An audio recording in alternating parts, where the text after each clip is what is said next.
Il y a maintenant plus d'1 an, quand on a décidé de partir pour l'Australie, on savait qu'on allait devoir sortir de notre zone de confort. Après avoir surmonté de nombreux défis, on s'est rendu compte que notre zone de confort s'était clairement élargie et qu'il était temps pour nous de pousser nos limites encore plus loin. C'est la raison pour laquelle on a planifié un voyage de 2 mois en Indonésie. Tu l'as peut-être vu dans notre vidéo précédente, on a d'abord vécu 2 semaines sur des îles au milieu du Pacifique chez l'habitant, et comme tu peux l'imaginer, l'électricité était rare, le manque de communauté évident et l'accès à l'eau courante limité.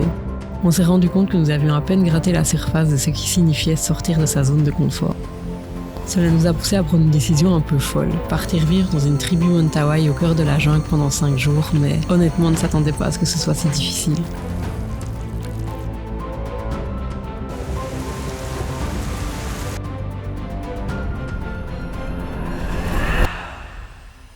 Et pour bien commencer, un seul sac qui est arrivé, mais le seul cadeau pour je pense que c'est un peu la hantise de tous les voyageurs. Ça nous était jamais arrivé jusque-là et c'est arrivé au plus mauvais moment. Heureusement, on a pu discuter avec la sécurité de l'aéroport et ils ont finalement accepté de mettre notre sac dans le vol suivant qui arrivait dans la soirée. Bon, après tout, c'est juste les aléas du voyage et en attendant notre bagage, nous avons pu découvrir Padang avec Robert, le manager du homestay qu'on avait réservé pour la nuit. Il nous a emmenés faire un tour à la plage et manger des plats traditionnels. On a d'ailleurs appris que les locaux mangent uniquement avec la main droite et sans couvert. Bon, je t'avoue qu'on s'est quand même demandé si ce n'était pas un signe pour nous dire que ce séjour dans la jungle n'était pas une super idée, mais je pense que c'était juste une préparation au niveau d'adaptation qu'on allait devoir adopter pour notre séjour.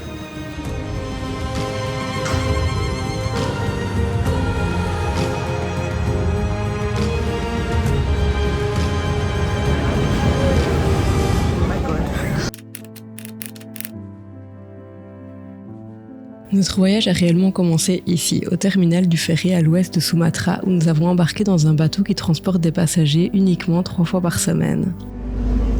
T'es prête? L'aventure démarre. 3 heures plus tard, nous sommes arrivés à Siberut, qui est la plus grande ville des îles Mentawai, et nous avons commencé un long trajet vers la famille Mentawai qui allait nous héberger pour les prochains jours. Nous avons quitté le village à bord d'une pirogue traditionnelle, prête à découvrir les mystères de la jungle, mais en réalité on ne se rendait pas bien compte de ce qu'on était en train de vivre. On avait essayé de s'imaginer comment allait se passer notre vie dans la tribu, mais on n'avait pas pensé à comment ça allait se passer pour arriver jusque-là. Alors que nous naviguions paisiblement à travers les eaux calmes, un orage a éclaté, le ciel s'est assombri, le vent s'est levé et une pluie torrentielle s'est abattue sur nous. Je t'assure qu'à ce moment-là, on s'est quand même demandé si on avait bien fait d'entreprendre ce voyage et surtout si on allait être capable de sortir autant de notre zone de confort. On ne le savait pas encore, mais c'était la partie la plus simple de ce voyage vers la tribu. Certains locaux sont venus nous saluer et nous proposer leur aide pour transporter nos sacs. Et c'est là qu'un nouveau périple a débuté. On a commencé une randonnée d'1h30 à travers une jungle impénétrable. La boue et les troncs d'arbres rendaient notre avancée super compliquée et il faisait tellement humide. Et puis, nous y étions enfin au cœur de la tribu Mentawai. C'est l'heure de la douche. C'est la douche. À cet instant, tout est devenu concret. Les récits que nous avions entendus, les images que nous avions vues, tout prenait vie sous nos yeux. Le premier soir, on a pu assister à la préparation du sagou par les femmes. Il s'agit d'une ressource alimentaire importante pour la tribu Mentawai. C'est un arbre, le palmier sagou, que les Mentawai trouvent dans la jungle et après tout un processus, ils peuvent en extraire une poudre qui peut être mélangée avec de la coco par exemple. Et après cuisson, la texture ressemble un peu à celle du pain.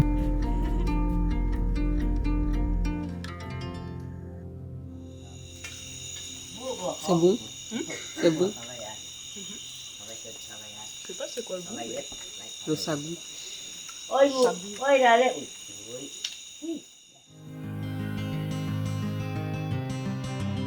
Est-ce que tu as bien dormi? Oui, ça va. Avec les boules qui est, ça a aidé. C'est juste la partie difficile, c'est aller aux toilettes pendant la nuit. Je pense que la partie difficile, c'est de dormir au sol. Oh, moi ça va, j'ai le sommeil lourd. Le sommeil lourd, donc pour moi c'était pas le plus confortable, mais j'ai su dormir. C'est juste aller aux toilettes pendant la nuit. Quand t'entends des petits bruits Dans la jungle. en panique. Bien que pour ma part, la nuit était courte et agitée, j'étais vraiment excitée de découvrir ce que cette première journée allait nous réserver. Et elle a commencé de la meilleure des manières avec un petit déj préparé par notre guide. Il avait pris soin de prévoir des vivres pour notre séjour dans la tribu en emportant des provisions supplémentaires afin de cuisiner nos repas sans utiliser les ressources limitées des locaux. Cette prévoyance nous a permis de nous nourrir tout en respectant l'environnement et les besoins des Mentawai.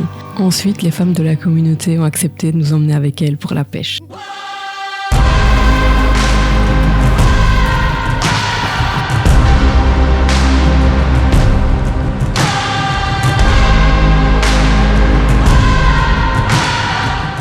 Je t'avoue que pour nous, la traversée de la rivière à pieds nus a été un supplice. Ça les a d'ailleurs fait beaucoup rire. Et puis, sans s'en rendre compte, on était totalement dehors de notre zone de confort et c'était pas si compliqué.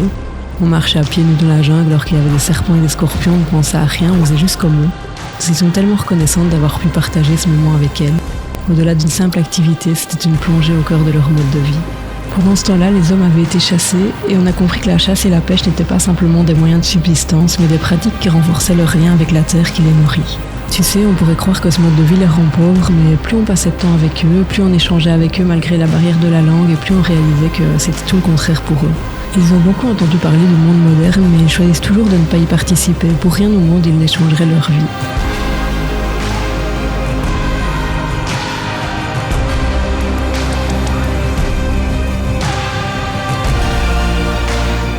Lors d'une discussion avec une femme de la tribu, on a appris que les tatouages jouent un rôle significatif dans la culture et la société des Mentawai. Ils représentent bien plus qu'une simple expression artistique. Ils sont profondément ancrés dans leur identité et ont une signification symbolique et spirituelle.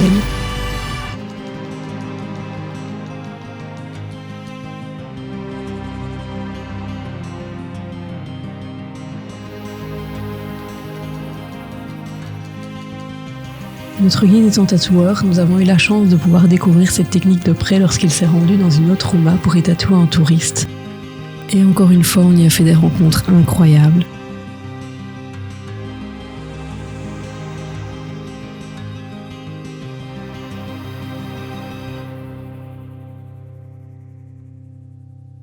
Je pense réellement que ces images resteront à jamais gravées dans notre mémoire.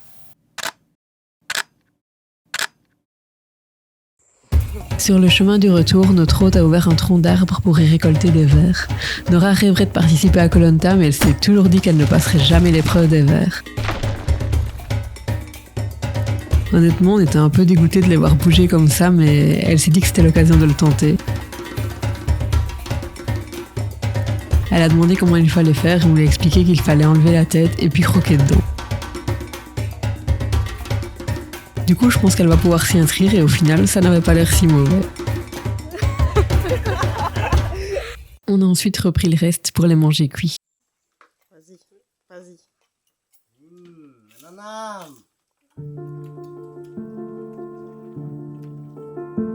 C'est bon?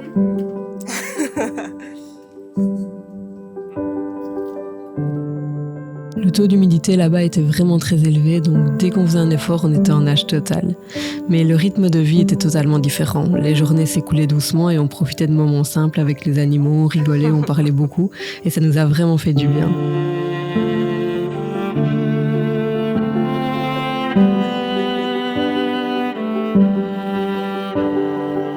Tu te rends vraiment compte de leur dépendance à la nature quand tu dois faire des tâches quotidiennes. Là, on est à milieu des facilités auxquelles nous sommes habitués dans le monde moderne. Laver son linge, faire bouillir et filtrer de l'eau de la rivière pour la boire. Cette vie dans la jungle nous enseigne l'humilité et l'adaptabilité. On réalise que les facilités auxquelles nous sommes habitués ne sont pas des droits acquis, mais bien des privilèges.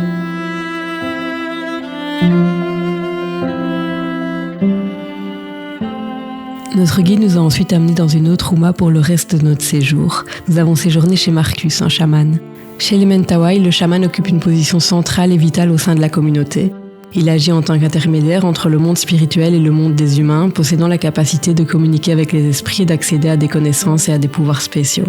Généralement choisi par les esprits eux-mêmes, le chaman est repéré dès son plus jeune âge et entame un long apprentissage auprès des chamans plus expérimentés de la tribu. Ses responsabilités incluent la guérison physique et spirituelle des membres de la communauté, ainsi que la protection contre les forces négatives et les maladies, à travers l'utilisation de rituels, d'incarnations, d'herbes médicinales et d'autres pratiques traditionnelles. Le chaman accomplit des soins et des cérémonies de guérison.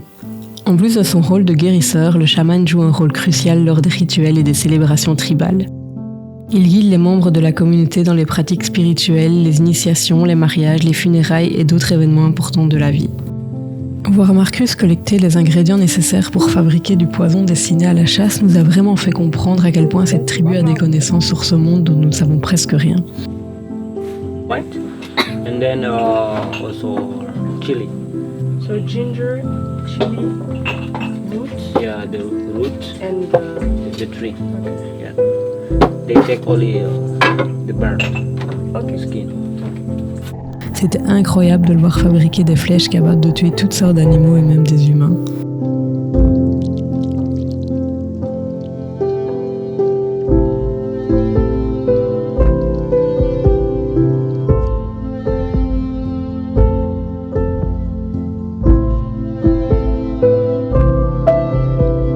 Après, il a voulu nous apprendre à tirer à l'arc à flèche, mais pour ça, je pense qu'il faudra qu'on y retourne.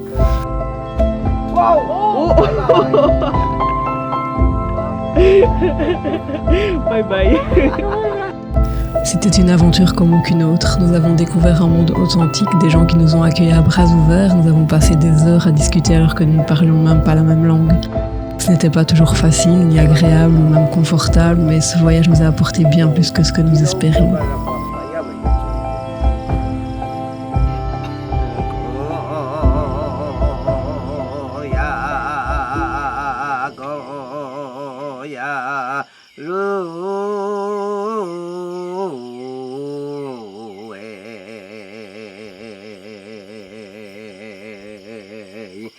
다시 열어